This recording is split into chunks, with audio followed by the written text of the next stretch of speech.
Shirts too tight to insert. Okay, let's get into it. So, Ham, thanks for joining me, and thanks for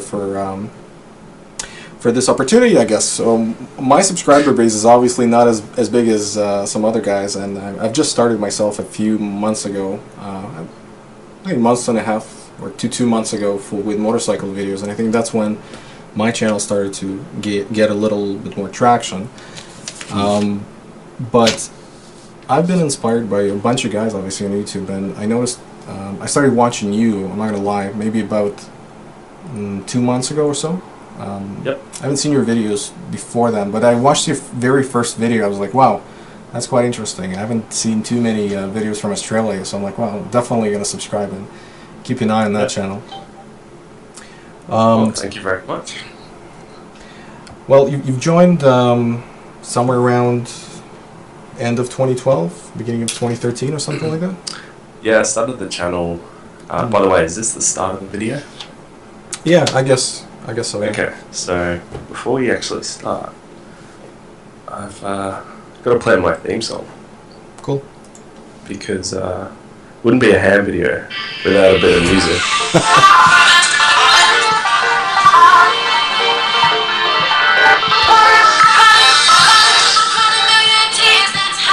Anyway, gotta play some music in a ham video. Yeah, so basically, give you a rundown of my channel, and excuse my sore throat and cold at the moment. But started in January, I think. So I've been going for nearly a year, and I don't know, it's just a bit of a hobby at this stage. I've got a decent amount of subscribers now. It's pretty, can't complain, you know, pretty good. Again, with your channel, I haven't really checked it out, I'm afraid to say. I think I saw you comment on, I can't remember what video it was, and I said, you got a pretty funny name. Maybe it was my video that you commented on. I must have commented on one or two of your videos, but you know what, comments get lost very easily, especially like especially with Google Plus. Yeah, that's pain in the ass. We're all happy about that, I'm sure. It's gotten better, but I had a stage there where when they did the changeover, I couldn't even reply to comments. Like, there was no reply button. Yeah, so you had to go back to Google Plus actually to do a reply. Now they've changed that, thank God. A few days ago, actually, I've noticed they've changed it back to. Well, at least I don't see any more tanks and people with the pluses. Put pluses, yeah, in the comments. Yeah, some people still do. I don't know. It's all a mess. It's all one big bend over Red Rover situation, and I'm not a fan of it. But I guess getting back to it, just in YouTube general, I think motovlogging is just a fun hobby, really. It's just nice to share our motorcycle related activities across continents. Basically, you're in Toronto, I'm in Sydney. Yeah. You know, we watch each other's videos and you can share that moment, which normally you wouldn't. When you're on a motorcycle, it's just you inside the helmet. And by putting a camera and a microphone, you get to sort of share that and share stupidness, funniness, and whatever. It's very special, that moment. I don't know about you, but I definitely, like, for myself, I don't experience the emotions I experience when I'm on a bike pretty much anywhere else. So it's very special what, like, I would share with my subscribers, and obviously you would share with yours, and you share with me by me watching your videos. So, but you know what? To make this easier for you, I actually did prepare a few questions. They're just like on a piece of paper in front of me. That's why I keep watching down. So personal questions. So I guess I'm curious. I'm sure you've answered that before a million times, but I didn't watch that video where you did. If you did, name for your channel. How did you come up with that? So I was drafted as an astronaut to go to the moon from NASA, and basically they said you had to take a couple of rations with you on the trip, because it's, I don't know, it's like a month trip to get up there. Anyway, they said we've run out of all of our NASA supplies and we only have ham left. And I said, well, I don't really like ham too much, but could you put some bread around the ham? And we'll call it a tasty ham sandwich. And then for the next month and a half, when I went up to the moon to fight aliens, basically I just ate ham sandwiches. Wow, that's awesome. I'm just happy we're safe from aliens because I don't know what would have happened if we weren't. The real reason is actually I think I was playing Counter-Strike back in the days, and I was thinking Awesome of the game, name. by the way. Awesome. Yeah, I played too much of that game. I think I've got 2,500 hours or something. It's silly. Anyway, I was skipping high school classes, and that was like, I don't know, 2001 when I graduated, so that was a while ago. I was skipping high school classes to go play Counter-Strike. I know the feeling, yeah. I think it was basically just, I was looking for a name.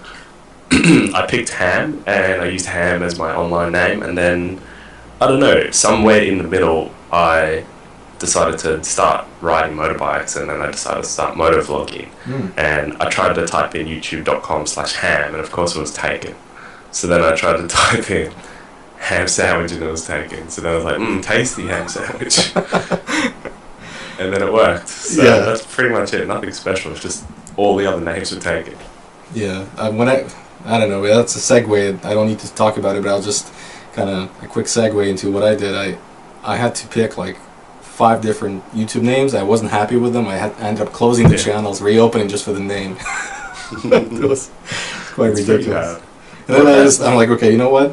I'm not happy with the name I have right now, and it doesn't really matter. It's the content that matters. So moving on. Yeah, I mean, I think a funny name also, if you comment somewhere or if people see you uploading videos, I think Tasty Ham Sandwich or Awesome Possum, it's like, what's this guy doing? And you kind of get enticed to click on the channel. But I was just wondering what's going to happen in 10, 15 years when we have Google Bend Over Plus and YouTube and all this stuff where everyone's on them and you want to create a new account. What are you going to do? Yeah, it will be Tasty Ham Sandwich 10,671,000. Exactly. That'll be a popular name, I'm sure, too. Yeah, it's like, I'm just going to go type in Awesome Possum's channel, youtube.com/awesomepossum 18938558912387111 2711112. Oh, there's his channel. Actually, interesting you mentioned that. Another segue into a different thing altogether. I'm watching Yoxcast Sipsa's videos. He's playing SimCity. Yeah. And this next iteration of SimCity, they now have the house, instead of names for alleyways and like streets, they have now numbers. So like it's a huge ass number instead of a street name. Because just by default? Yeah, it's like a futuristic sort of way of naming streets because it's impossible now. Everyone ran out of names. I guess that's true, but that would be so bad. It's like, you want to go down to Bill's house? Like, can you give me directions? Yeah, he's at 589123 Street. Like, oh, okay. It's bad. I prefer street names, just makes it feel like home. Yeah. Well, hopefully we won't live long enough to see that. Hopefully. I'm actually pretty sure that's going to be the case, but anyway. It's pretty depressing. Hopefully we won't live long enough. Hope I die soon. Well, I didn't say that. Sad. Alright, well, moving on. Let's see. Oh, actually, yeah, that's a good question.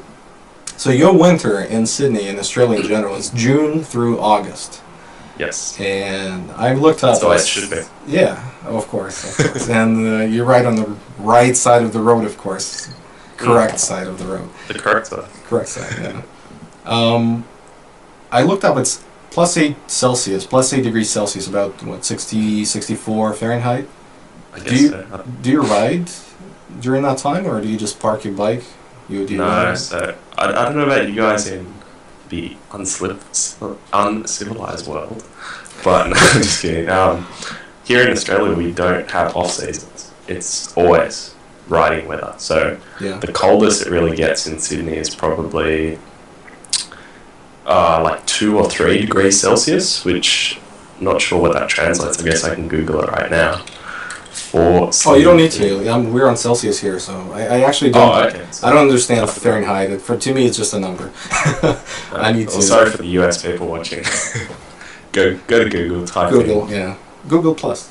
Yeah. No. Google Plus, and then link your account to your name and upload your photo ID. And social security number, just in case. Just in case. Yeah, but we don't have any like non-rutting weather. It's just constant season, which is probably a dream for some of you guys. I don't know. I guess you guys have ice on the road and things like that. Yeah, no, I ended up parking my bike mid-November, actually, about a month ago now. Or, no, not even mid-November, like beginning of November, I think. Yeah. And what do you do to park your bike up? Do you put it on stands to take the fuel out? And Well, ideally you'd have a rear stand. You'd lift up the rear wheel from the ground. You'd flush your oil. I usually get my battery out, put it inside, and just grease the chain, grease everything, all the moving components, just to make sure. And also, it's important to fill up your tank, otherwise the moisture will create, you will rust out basically. Oh, okay. Didn't know that. Yeah, I'm actually. I've shot the videos where I was doing all that jazz I just told you about, and it came out pretty funny because I couldn't get the filter off the bike. I changed my oil last time at the Honda dealership, and they tightened it pretty well. They used like this range tool. I didn't have it, so I'm like, okay, and it was like underneath the bike for half an hour. If you have that problem again, just get a angle grinder. Just go shoo. Yeah, I actually do have an angle grinder, but I didn't want to do that. That's how I took my chain off my Ninja 250. I had a chain breaker tool, and it was actually a pretty decent one. It had these changeable pins in it. And anyway, it was the first time I was swapping the chain, so I was trying to get the stock chain off, and it doesn't have a master link in it, so it's all like welded together or machined together. Yeah. So I was tightening this chain breaker around the pin, and I was tightening. I was getting pretty hard. Oh, it should come off soon. Tightening. Then I hear a snap, and I'm like, oh, well that must be it. And I try to take the chain breaker off, and the chain breaker had snapped in half because I over tightened it too much. So I was like, oh, okay, well, I'll try with this other one that I have. Surely it can't be that hard. Tightening, snap. Well, that's definitely the chain this time. I took the chain breaker off, it snapped as well. So I went to Bunny's, which is our local hardware depository, and I bought a angle grinder and some safety goggles, just to be safe. And then I just went to town on the chain. I just took it apart, grinded it all the way down, and then just as a final sort of hurrah, I wrapped the chain together and just threw it as far as I could. And it took me so long, and that was my first time ever doing like a major part of work on a bike. It was a great learning experience. Yeah, I can imagine, yeah. I've had my great learning experiences ever since then, actually. Well, I'm not going to talk too much about my learning experiences now, but I've learned to know which services I should better just go and get the mechanic to do. And, yeah, because it's just not worth it. It depends how much time you have, really. It's like, it could cost you $100 to change your brake pads and do some fluid changes, but if it takes you 6 hours to do it because you don't know how to do it, it might just be worth paying $100. Yeah, I guess you're right, yeah. Like all I do myself is essentially, I wash the bike sometimes. That's always good. Yeah, I think so. Usually, like before I park it away for the winter, I wash it. Yeah. So you have your 250, Ninja 250. Did you have bikes before that, or are you planning on new bikes? I guess that's sort of an opening. You can go to town. Yeah. So I do have a Ninja 250, and here in Australia, and I'm not sure if you guys have the same laws, but I know the UK has restrictions on what you can ride if you're a new rider. I'll jump in, actually. I'll say we don't. Okay. Oh, so you can just jump on a Gixxer and go to town. A liter bike and off you go, and that's the last ride you can ever have, you know? Yeah, so I don't necessarily agree with that, but one thing that a lot of YouTubers especially forget is that when someone asks them what bike they should get, they never ask where they're from. Because I think if you're in the UK, you should be starting on a 250 because they just don't have space there. If you're in the US or Canada, you should, maybe consider a 600, or I would say a 650 over a 600. Right. Yeah. Because it's more of a sport tourer rather than a super sport. And the reason I say maybe consider that is because I know you guys have a lot of open space and highways.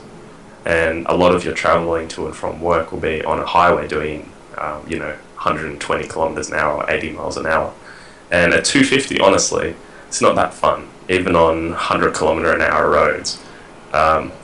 When I changed my sprocket set, I put a slightly larger sprocket on the front, and it just means that even at highway speeds I'm dropped down to about 6,000 RPM.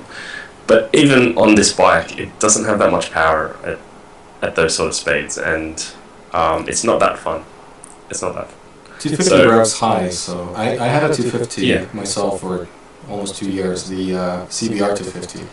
Yep. It was torquey at the low, well, I say torquey, it was more torquey, I guess, at the low end, but it really ran out of power. Yeah, peppy. It's a good word. It's a salesman word. Yes, and I even had a peppier bike. I had a CBR 125R before that one. Yeah. I had it for 2 months. That's as long as it lasted. But I actually got it on a highway. I was going 110 at some point. Yeah. Downhill. Downhill probably. Yeah. So I guess what I was kind of rambling about was the whole license experience here in Australia is you can, I think, 12 months you get on, no, sorry, let me rewind. So you get on your L plates, which is a learner license, and you stick on the L plates for 6 months. And then after 6 months you can upgrade to a P license, which is provisional. You stick on the provisionals for 12 months. And then if you're over 25, you can go straight to a full license. And the full license grants you access to any bike you want. Now, I have to go onto a second provisional license because I'm under 25. And that means that I have to stick on my Ps and my restricted license for 2 more years. And whether I agree with that or don't agree with that, not much I can do. But basically, with the restricted license, you can only ride a maximum of 666 cc's. And even the 666cc bikes, or the 650s, they're all restricted, with throttle restrictions and ECU restrictions.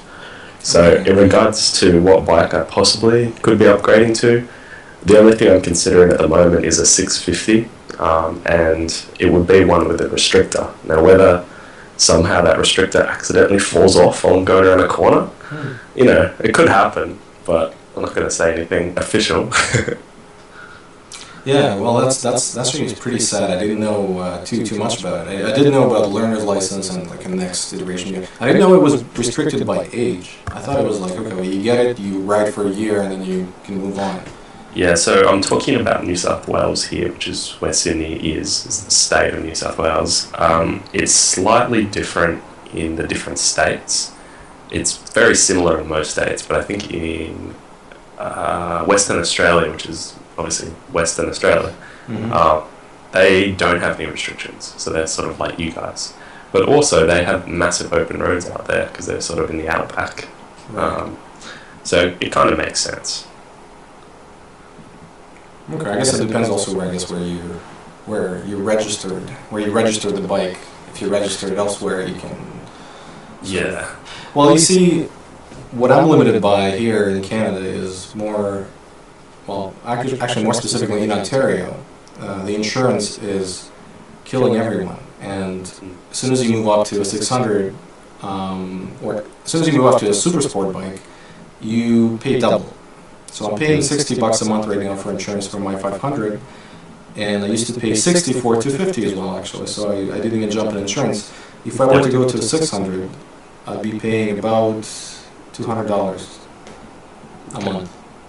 A month? Wow. Yeah.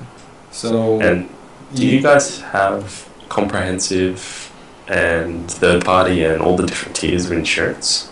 Yeah. So there's something in New South Wales which is called CTP. It's something you have to have when you register a vehicle. Otherwise you can't register the vehicle. And it's basically third party insurance by default.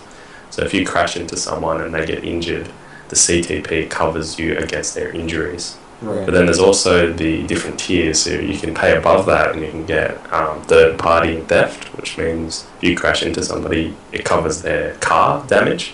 So if you crash into a Ferrari, you're not going to pay that off for the rest of your life. The other sort of third and final part is the comprehensive, and that means that if any damage gets done to your vehicle, you get covered. So do you guys have the same sort of tiers? Yeah, it's actually exactly the same, and the problem is the base tier the third-party liability, I guess, is when you crash into someone and they must cover that party.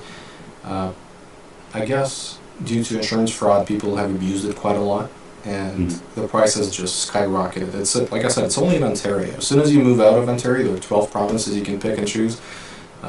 Your insurance will drop dramatically. But I guess you have to. You win somewhere, you lose somewhere. But that's the reason why, I didn't move up to a bigger bike. 500 is a good commuter for me. I think it is. It's a good balance. I'm already thinking of switching. What do you think you're switching to? I actually looked at the FZ9, Yamaha FZ9. It's a new triple for 2014. They just very nice. Came out with it. Yeah, I wanted to test ride it, but obviously it just came out. I'm going to take a look at it at the January International Motorcycle Show. We're going to have January 3rd, I think. So yep. I'll take a look and see how it is in person, I guess. You can't really judge by YouTube videos, to be honest. Yeah, that's right. I think the motorcycle show is a very nice place to compare bikes. Unfortunately, you can't really ride them, which is the main problem. Yeah, well, I find that the only dealership that allowed me to test ride bikes was Honda. And I'm still with Honda up until this day just because I can actually test ride and I know that this is exactly the bike that I want. Yeah. And, taking my friend's motorcycle, I mean, I don't have friends who will just give me their motorcycle and say, go ahead. I've got, a buddy of mine who I ride with all the time. He rides an Aprilia, and I'm going to have to gain his trust in order to get that Aprilia. So what I do here in Sydney is we have a learner session that a couple of guys organise, and you might have seen it in some of my test ride videos. I'll rock up there, and I'm friends with quite a few people there already. I just watched that video actually. You were on 150. The 150 CF moto. That was an experience to say the least. What I do is if someone comes up with a new bike and I want to test ride it, I'll chat them up basically, and I'll just get friends with them, and then the next time I see them, I'll be like, hey, we don't mind riding your bike, and then they're pretty accommodating because they only ride small bikes. Yeah, well, they know your riding experiences. Well, you ride better than they do, so they kind of trust you more than themselves. I guess that makes sense. Yeah. I guess so. Yeah. So do you? I'm just going to move on to a few other questions I had. The hobbies aside from motorcycles, do you do anything else? You're interested in photography, videography? You mentioned before. I think we were offline. I'm not sure. The After Effects stuff. Yeah. So in regards to hobbies, I guess video games. Is that really a hobby these days? I don't know if it is. I think it's becoming a hobby. It used to be something you get punished for doing too much of. Yeah. Yeah. You get hairy palms if you play too much. Yeah. Yeah. So video games. I don't play too many video games. I also do a little bit of photography, and I kind of enjoy editing now. I don't know why, but I never ever used to edit before. I used to always be in Photoshop and Lightroom, doing things like that. But then first video I ever made, I remember I was editing and I was cutting up clips, putting them together. And then I had this bright idea, and I go, what if I put music at the start of my video? And then I got the cool track that I found from Riff Raff, and then I put that together, and when the beat dropped, then I switched cameras, and then I watched it back, and I could see that, wow, this actually gets you excited about watching a video. It's kind of this interactive media that I can present to people. Rather than a photograph, you take a photo and then it's more about what you think of the photo and how you interpret it. The video, I can actually interpret what I'm thinking, and I can present that to you. If I want to make a video that's high-paced and exciting, then I'll put some fast music and I'll cut the camera every 5 seconds. Yeah. If I want to make a relaxing video, I'll put some slow music. I won't cut the camera. And it's that sort of ability to control the viewer's thinking that I've started to really enjoy video editing. And I think the last couple of videos I put out, they've been quite over-edited, and I'll spend probably 3 to 4 to 5 hours just editing a 10-minute video, and I get a bit of joy out of it. So that's really I want to say it turns out really well. Like I really enjoy all your edits in the beginning. But what I am wondering actually, I've hit the problem where every time I put any piece of music that's longer than 10 seconds, YouTube stops me from. Yeah, you know what I mean. It doesn't allow me to monetize the video. Content ID, banned from YouTube. That's a job problem.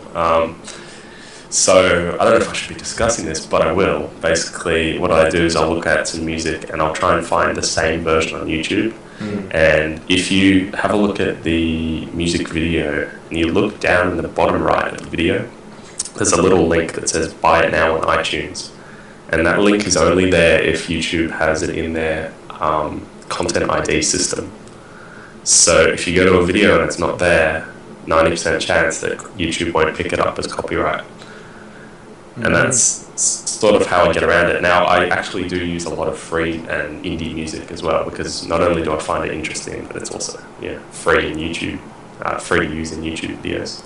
But if you really find a really awesome track and it's third-party music and you don't have the license for it, I'm not saying use it, but there's a way to sort of pre-screen if it's going to be flagged or not.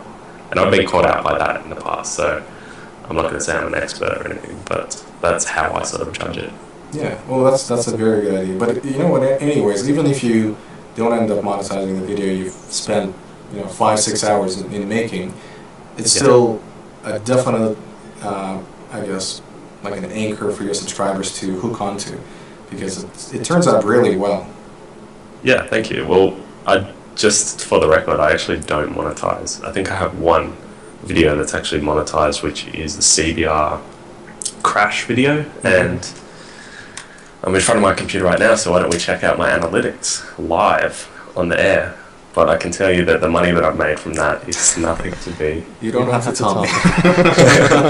As you know, it's not like, I remember somebody posted on my Facebook, and they posted a link to Social Blade, which is like YouTube analytics, and they go, wow, Ham, you're really raking in the money. It says you're making $200 to $300 a month. That's pretty good side money.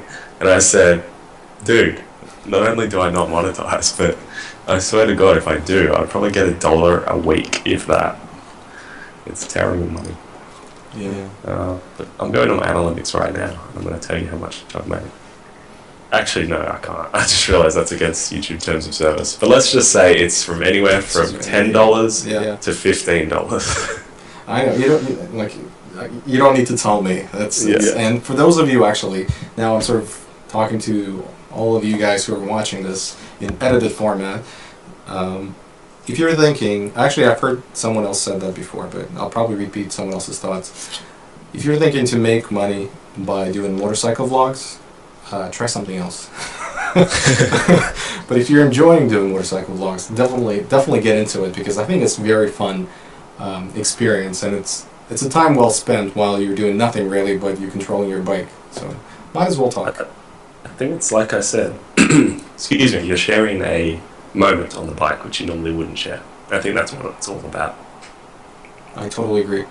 And you know what? We've been talking for like over 30 minutes. I want to ask you one last question, and that is, holidays are upcoming, and do you celebrate? What do you celebrate? Are there any special customs in Australia that I don't know about, or maybe in your family that you do something special for the holidays? Personally, I celebrate Kwanzaa. So, actually I don't really, that's probably really offensive, but we just celebrate normal Christmas. It's just, except for snow outside, it's actually just hot heat and humidity. So, nothing really special, just Christmas and then New Year's after that. And that's about it. We're a pretty multicultural society here in Australia, especially in Sydney. Yeah. So I'm sure there's plenty of other celebrations and other different things, but personally it's just Christmas, New Year's, pretty simple. Awesome. I came from Russia myself, and our big celebration was New Year. Christmas for Orthodox Russian calendar was on January 7th. And it was not a big celebration because it was all religious celebration. It was no Santa Claus or anything like that going on during Christmas. So we had Grandpa Frost that used to come during New Year's and leave the presents. So it was kind of fun. And now we live in Canada for almost 15 years. Myself, my family, my kids, and every year we're struggling. Me and my wife were arguing all the time. I'm like, okay, well, we're gonna do Christmas on 25th because every single kid is going to get presents on that day. I don't want my kids to feel like they have to wait until New Year's. There's no way. That would be terrible. They'll be talking to their friends and they'll be like, "What'd you get for Christmas?" "Oh, I got a mad RC car and a plane and a bus and everything." "What'd you get for Christmas?" "Nothing." Yeah, that's right. But there's a bit of controversy in the Netherlands at the moment about Black Pete, which is their historical version of Santa, and it's basically a guy in blackface that delivers the presents, and it's very culturally significant. But for some reason, people think it's racist, and I don't know why.